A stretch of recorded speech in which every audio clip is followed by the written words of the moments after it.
अस्सलाम वालेकुम शाहीन साहब, क्या हाल है सर आपका। सर आपको भी सलाम और आपके सारे देखने वालों को मेरा सलाम। बहुत शुक्रिया आपका। सर कुछ खबरें थी इमरान खान साहब के हवाले से भी, फिर उसके बाद बॉयकॉट मुहिम जो इस वक्त ज़ोरों शोरों से जारी है उसके हवाले से बात कर लेते हैं, क्योंकि अगर आप, हम तो सारा दिन सोशल मीडिया ब्राउज़ करते रहते हैं। मेरे ख्याल में आज मैंने जब सोशल मीडिया ब्राउज़ किया है, तकरीबन 40-50% जो पोस्टें थी ना वो इसी के हवाले से थी, बॉयकॉट मुहिम अच्छा। मुहिम के हवाले से। ठीक।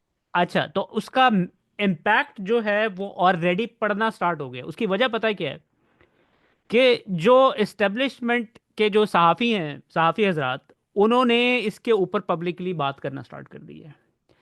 चंद अच्छा सर। ब्रिगेडियर हजरात ने भी आके मीडिया के ऊपर बात की, कहा है कि ये देखें, ये मेरी जाली टांग लगी हुई है, ये मुझे 50 लाख की हमारी फौज ने लगवा के दी है, और ये आप अगर हमारे खर्चे बंद कर देंगे तो मेरा फिर खर्चा किस तरह चलेगा। इस तरह की बातें की हैं उन्होंने, बड़ी मजाका खेज किस्म की। आप अपनी टांग को सही तरह इस्तेमाल करें ना, टांग को सर। आप भाई लोगों को किक मारेंगे। आप हमें ये बताएं कि भाई आपने हमारे टैक्सेस के पैसों से पलते हैं ना आप मुझे हाँ। ये बताएं कि आपने हमारे लिए अभी तक क्या किया हमारे ऊपर गोलियां चलाने के अलावा, राइट? सर आपको टांग लगा के दी है, इतने 50 लाख की है, वही टांग आप लोगों को ठोके जा रहे हैं यार। तो उस टांग से लोगों का क्या फायदा हुआ भाई? हम्म। तो, तो, तो तो ये तो है, लेकिन देखिए ये जो बाइकॉट की मुहिम है, बहुत सिविलाइज्ड मुल्कों में प्रोटेस्ट के बहुत सारे तरीके होते हैं। और सिविल प्रोटेस्ट, सोशल बाइकआउट होता है, इकोनॉमिक बाइकआउट होता है आपका। बहुत और तरीके के आप लोगों को मिलना जुलना बंद कर देते हैं, आप उनसे बातचीत बंद कर देते हैं, आप उनको निकाल देते हैं अपने ग्रुप से, जो भी होता है। ये एक बड़ा लंबा प्रोसेस है, और ये प्रोटेस्ट का तरीका सही। अब एक हमारा जो तरीका है वो ये है कि जी धरना लेके और फौज लेके आ जाओ और फिर लड़ाई करो। वो तो हमने देख लिया कि जी कहाँ तक वो हो सकता है और कहाँ तक वो जा सकता है। और दोनों साइडें अगर लड़ने मरने को तैयार हो तो फिर तो वो पूरे मुल्क का बहुत ही बड़ा नुकसान है। और जैसा कि हमने देखा कि अभी हुआ। अब ये है कि जी नई टैक्टिक्स और नए तरीके से इस प्रोटेस्ट को शुरू किया जाएगा। और ये बहुत बड़े इम्पोर्टेंट तरीके होते हैं कि जी आप किसी के इकोनॉमिक इंटरेस्ट को हिट करें। कि जो अमेरिका और बड़े बड़े मुल्क सैंक्शंस जो लगा देते हैं सारी दुनिया पे, उसका मतलब ये होता है कि जी आप हमारी चीजें नहीं खरीद सकते, आप हम आपकी चीजें नहीं खरीदेंगे आप। तो this is all similar like, ऐसा ही है ये। सैंक्शंस की तरह पे पाकिस्तान पे सैंक्शन लग गई तो आपको इकोनॉमिक एड नहीं मिलेगी, आपको दिफाई असला नहीं मिलेगा। ईरान पे सैंक्शन लगा दी तो उनकी अब हम तेल नहीं खरीदेंगे, इस तरह की बातें। ये सब टैक्टिक्स है और ये पॉलिटिक्स में इस्तेमाल होती है, और ये बड़ी कामयाब भी होती है। हम्म। पाकिस्तान में कितनी कामयाब हो सकती है ये अभी देखने की बात है कि आप फौजियों की जो प्रोडक्ट्स पे जो इन्होंने किया है, कितनी फौजियों के प्रोडक्ट्स हैं जो पाकिस्तानी खरीदते हैं। ऑलरेडी मार्केट शेयर उनका कितना है, ये अभी कोई स्टडी आए। और किस किस कैटेगरी के लोग, आम गांव के लोग, गरीब लोग, क्या वो ये इनकी फौजियों के प्रोडक्ट्स खरीदते हैं? क्या आपके बड़े बड़े स्टोर जो बड़े बड़े जो है वहां पे ये फौजियों की प्रोडक्ट बिकती है, उनमें क्या असर हुआ? तो ये तो एक तरीका है और ये चलेगा। अगर शोर मच रहा है इस पे और लोग कह रहे हैं कि जी ये बड़ा गलत है, तो इसका मतलब है कुछ ना कुछ असर हो रहा है। हम्म। अच्छा, इसके आगे जो मैं बात करना चाहता हूँ कि जी ये तो एक तरीका जो आम लोगों ने खुद ही ये शुरू किया है कि जी बायकॉट कर दो। पीटीआई के लोगों ने भी कुछ इंडिकेशन दिए कि जी वो भी इस किस्म के दो तीन स्टेप्स हैं जो कर सकते हैं, जैसे खान लोगों को साहब की कह दें कि स्टेटमेंट आई है आज जो, जी जी। जी हाँ, कि हम सिविल डिसोबीडियंस कर देंगे, जी हम टैक्स नहीं देंगे, हम ये नहीं मानते, हम जहां जहां गवर्नमेंट को पैसे देते हैं वहां हम नहीं देंगे, अब जाए पकड़ ले, आप कितने हजारों लाखों लोगों को पकड़ना है पकड़ लें। ये भी होता है। एक तरीका ये भी होता है कि जी आप गवर्नमेंट की चीजों का बाइकआउट कर दें, उनको टैक्स देना बंद कर दें। फिर एक रेमिटेंसेस का जो सबसे बड़ा इनके पास कार्ड है, वो भी ये कह सकते हैं कि जी मैं अपने लोगों से कहता हूँ कि आप आधा कर दें अपने भेजना, या एक महीना पूरा बंद ही कर दें। तो वो काफी इफेक्टिव कार्ड हो सकता है। उसमें अगर 20-30% भी लोगों ने कम कर दिए तो आप सोच लेंगे, अगर आपको $1 बिलियन महीने के आ रहे हैं, जो उनसे ज्यादा ही आते हैं, मेरे ख्याल है 2 बिलियन के करीब आते हैं, तो 2 बिलियन में से अगर आपके 500-600 मिलियन डॉलर भी कम हो गए एक महीने में, तो आपको बड़ा प्रॉब्लम हो जाएगा ये, क्योंकि हुकूमत चलाना, रेमिटेंसेस के बगैर हुकूमत चलाना बहुत मुश्किल है, और ये बहुत बड़ा कार्ड है। इस पे इनको ऑर्गेनाइज करना पड़ेगा, अपनी पार्टी को और अपने ओवरसीज वालों को और आम लोगों को, कि जी आप थोड़ा कम कर दें, 1 महीना 2 महीने अगर आप आधा भी भेजेंगे ना, तो उनके लिए मुसीबत हो जाएगी। हम्म। ये सारे कार्ड्स हैं उनके पास, और उसके बाद फाइनल कार्ड उन्होंने कहा है वो पता नहीं क्या है, वो बताएंगे। सर बहुत सारे ये जो है ना, आज इस तरह के बयानात आना स्टार्ट कर दिए आना शुरू हो गए हैं। बहुत सारे सहाफ़ी हजरात, बहुत सारे जो ब्रिगेडियर हजरात हैं अच्छा। उनकी तरफ से इस तरह के बयानात आए। मैं चंद आपके सामने रखता हूँ। वो कहते हैं, मुजीबुर रहमान शामी साहब कहते हैं, पीटीआई वाले जिस तरह फौज के सनती इदारों और मसनूआत के खिलाफ बायकॉट कर मुहिम चला रहे हैं, वो शर्मनाक है। उसके बाद आगे ब्रिगेडियर इशफाक हसन साहब कहते हैं, फौजी इदारे की मसनूआत से शहीदों के घर के चूल्हे जलते हैं। मसनूआत का बायकॉट इदारे और शहीदों के खिलाफ ऐलान जंग है। सर अब आप देखें ना, आपने जो बात की कि ये महज़्ज़ब तरीके से हम लोग, जी जी क्योंकि हम महज़्ज़ब तरीके से हमने प्रोटेस्ट करने की कोशिश की थी।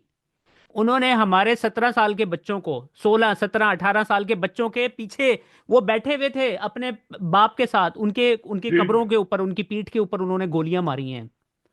हमारे हमने तो फिर भी अभी तक नहीं कुछ किया है। हम तो कुछ, हमने कोई गमला तक नहीं टूटा था इस्लामाबाद में, इतना बंदा इकट्ठा हो सही गया कहा। था। ठीक है मुझे ना? ये बताएं जी जी। सर, आपने बिल्कुल बात कीजिए, मुजीबुर रहमान शामी साहब बड़े एडवोकेट बन रहे हैं। ये जो मसनूआत है, ये आप फौजियों को दे रहे हैं या आम आम लोगों को? कितने आपने अभी आप कह रहे थे कि किसी की टांग उन्होंने लगाई थी, 50 लाख रुपए के। आम सिविलियंस को कितनी टांगे लगा के दी हैं इन्होंने? कोई कोई टांगे कोई है? शांगे नहीं लगा के दी। और आप जो बात कर रहे थे ना कि कौन सी प्रोडक्ट्स यूज हैं जो के जी। असरअंदाज करेंगी, सर एवरीडे की प्रोडक्ट्स, दूध, हाँ नहीं, मक्खन, वो तो प्रोडक्ट्स जो कि अलग हैं, वो हर तो ये कह रहे हैं ना, हमारी मसनूआत और क्या वो उनके घरों को चूल्हा जलाती है, तो भाई वो तो आपने अपना सिस्टम, एक सीएसडी का सिस्टम इनका सालों अरसों बरसों पुराना है।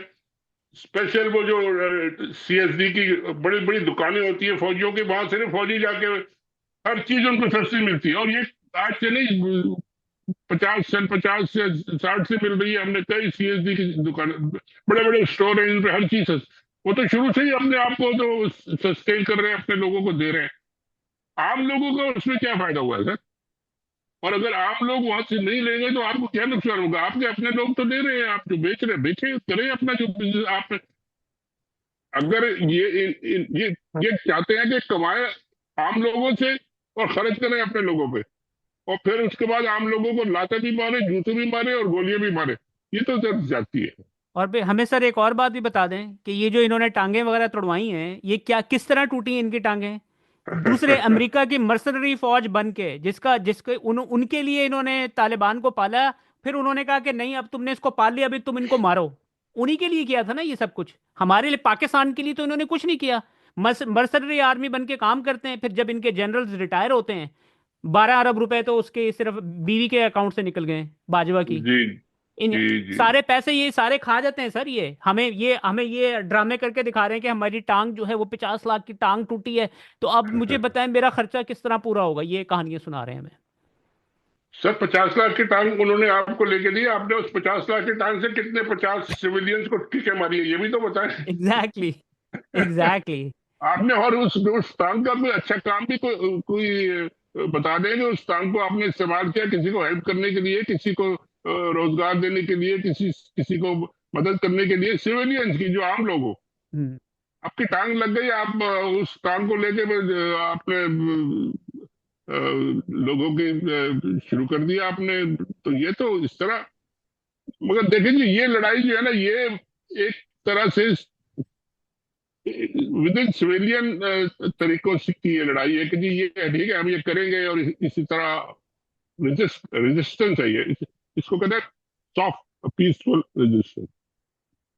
मगर हमने तो जंग जज करके भी देख लिया ना, बगैर लड़ाई के आपने पता नहीं कितने सैकड़ों दर्जनों लोगों को आपने शहीद कर दिया, बताते भी नहीं है किसको मार दिया। और अब आपने एक बहुत ही खतरनाक जो काम शुरू किया है कि जी रेशियल और रीजनल प्रोफाइलिंग जो आपने शुरू की है कि जी इस्लामाबाद में कोई पठान या कोई पश्तून नजर आएगा उसको पकड़ लो आप। ये क्या आप कर रहे हैं? ये कोई नेशनल आर्मी का काम है? ये पुलिस का काम है? ये कि जी जो अगर उसके पास पख्तूनख्वा का आईडी कार्ड है या अफगान लिखा हुआ है, अफगान तो सारे पश्तून और सारे ईरानी सारे अफगान नस्ल से हैं। अगर आप चले जाएं तो हर एक के पीछे नस्ल अफगान लिखा होता है, तो वो सारे के सारे दहशतगर्द हैं। ये सब बकवास जो है ना, सर मुझे, sorry go on please finish it. ये बंद होना पड़ेगी ना, मैं ये कह रहा हूँ। नहीं सर, मुझे, मैं इसको समझने की कोशिश कर रहा था। देखें, मैंने आपको पहले भी बताया था कि ये रेशियल प्रोफाइलिंग वाली जो चीज़ है ना, ये नून लीग बहुत अरसे से करती आई है। ख्वाजा साद रफीक ने अक्सर जो है ना नारा लगा देता होता था, जाग पंजाबी जाग, तेरी पग नू लग गया जी दाग। जी जी जी इस तरह जी। के स्टूपिड किस्म के नारे, यानी कि मुझे आजकल के दौर के अंदर भाई, किसके खिलाफ, किसके लिए तुम ये नारे लगा रहे हो, किसके खिलाफ पंजाबियों को खड़ा करने की कोशिश कर रहे हो? उसके बाद फिर आज से 2 महीने पहले, 2-3 महीने पहले की बात है, मरीम नवाज ने कि जी केपी के और पंजाब के दरमियान बॉर्डर होना चाहिए। आई मीन ये चीज़ें देख के मुझे तो ये फील होता है कि इनको अब ये समझ आ गई है कि भाई हमारा सर्वाइवल अब इसमें है कि हम मुल्क तोड़ें। वरना लोग तो हमें कोई भी नहीं एक्सेप्ट करते, केपी के तो बिल्कुल ओवरवेलमिंगली हमें एक्सेप्ट नहीं करता है, पंजाब भी हमें 90% नहीं करता है। लेकिन ये है कि जब अगर हम इसको अलहदा कर देंगे शायद हमारा कुछ, मुझे आप बताएं और इसकी कोई लॉजिकल सर रीजन क्या है बॉर्डर इस तरह की हरकतें बॉर्डर तो करने के? ऑलरेडी है, लेकिन आप बॉर्डर का मतलब क्या है? वीजा लगाना चाहते हैं? क्या क्या चाहते हैं? यही मतलब है ना, और क्या मतलब है कहने का उनका? अच्छा, तो वो लगा लें, फिर आपको इधर से ना कोई बंदा आ जाएगा ना उधर से आपका बंदा आएगा। आप तो लैंड लॉक हो जाएंगे, बंद हो जाएंगे, आपके पास कोई रास्ता ही नहीं होगा बाहर जाने का। एक तरफ इंडिया है, या तो फिर आप इंडिया से सारे वीजे वीजे हटा लें, खोल लें, आप उधर उस तरफ चले जाए, फिर जाए बात करें। और इस तरफ फिर आपका कोई सारे हर तरफ से रास्ते बंद हो जाएंगे। तो ये क्या मुल्क तोड़ने की बातें कर रहे हैं? एक अपनी वो सर इनकी औकात टके की नहीं है, टके जीरो के लिए सपोर्ट सर वो, है। आप तो कह रहे टके की नहीं है सर, मैं तो हैरान हो रहा हूँ। मैं तो खैर चलो, आप भी कह रहे हैं, मैं भी कह रहा हूँ, ऐसे सारे दोस्त हमारे कहते रहते हैं। नजब जेठी साहब आज कह रहे हैं कि ये बोटॉक्स हुकूमत तो नहीं रहेगी, आप इनकी जगह लेट उन्होंने ढूंढ ली। Let me play this clip, उसके बाद फिर हम इसको आगे लेके चलते हैं सर। अच्छे चले। अगर आप इधर ठीक नहीं काम करेंगे तो we have young without botox लोग। उन्होंने कोई काम आंदा पै जाओ, ठीक है जी, जिसमें बह जाओ वो बह जाते हैं। तो अब पै गए हैं। क्योंकि उनको, क्योंकि बिलावल को भी इशारा हुआ था जी कि शुरू करो अपना कार्रवाई। वो भी इशारा है टू द गवर्नमेंट कि हमारे पास ऑप्शंस हैं। ठीक ठीक, ओके, हमारे पास और भी ऑप्शंस हैं। अगर आप इधर ठीक नहीं काम करेंगे तो we have young without botox लोग। सर ये तो आप अंदाजा करें। अब अच्छा, अब इनकी भी मुझे समझ नहीं आती है सेठी साहब की, ये कभी नवाज शरीफ के साथ कश्तियों में सैरें कर रहे होते हैं और फिर हाँ, कभी वो एस्टेब्लिशमेंट के भी, मुझे लगता ये है कि ये हैं बंदे, ये एस्टेब्लिशमेंट गई है। जो नौकरी ढूंढ रहे हैं सर, सीधी पहुंच से पूछ ले आप ना, क्या है। अच्छा, आपसे सवाल पूछ रहा हूँ सर। नौकरी ढूंढ रहे हैं, जो भी नौकरी देते हम तैयार हैं। हम्म। तो पहले भी नौकरी मिल गई थी, चीफ मिनिस्टर बन गए थे यार, अल्लाह का शान। हमारे साथ कॉलम लिखते लिखते अचानक चीफ मिनिस्टर बन गए। चले, एक एक और हमारे बुजुर्ग है, वो अस्करी साहब, उनकी भी लॉटरी निकल आई थी। वो भी टीवी पे बैठ के बातें करते करते वो भी चीफ मिनिस्टर बन गए थे। चलो, उनकी तो खैर फिर भी बाजियत आदमी है। ये तो नौकरी हर वक्त ढूंढते रहते हैं। क्रिकेट में मिल जाए तो क्रिकेट में गुल्ली डंडे का चेयरमैन बना दे सर इनको, वो भी बन जाएंगे। चले। Only in Pakistan. Sir only in Pakistan. ये क्या कहने की क्या कोशिश कर रहे हैं ये? मरियम को कह रहे हैं ये कह रहे हैं मरियम कि जी बोटॉक्स वोट, करवाती है? वैसे मुझे तो नहीं पता था इस बात का वैसे। मुझे मुझे भी नहीं पता था, लेकिन उनको पता होगा क्योंकि उनकी बेगम तो वो उनकी मेंटर है ना। हम्म। जुगनू साहिबा जो है वो इनकी पॉलिटिकल एडवाइजर और मेंटर रही है ना। अब ज़ाहिर है मेंटर पॉलिटिकल होगी तो उनको तो प्राइवेट लाइफ का पता ही होगा कि जी बोटॉक्स कितना है और मेकअप पे कितना टाइम लगता है और कितने क्या होता है। ये सब चीजें तो औरतें आपस में डिस्कस करती हैं।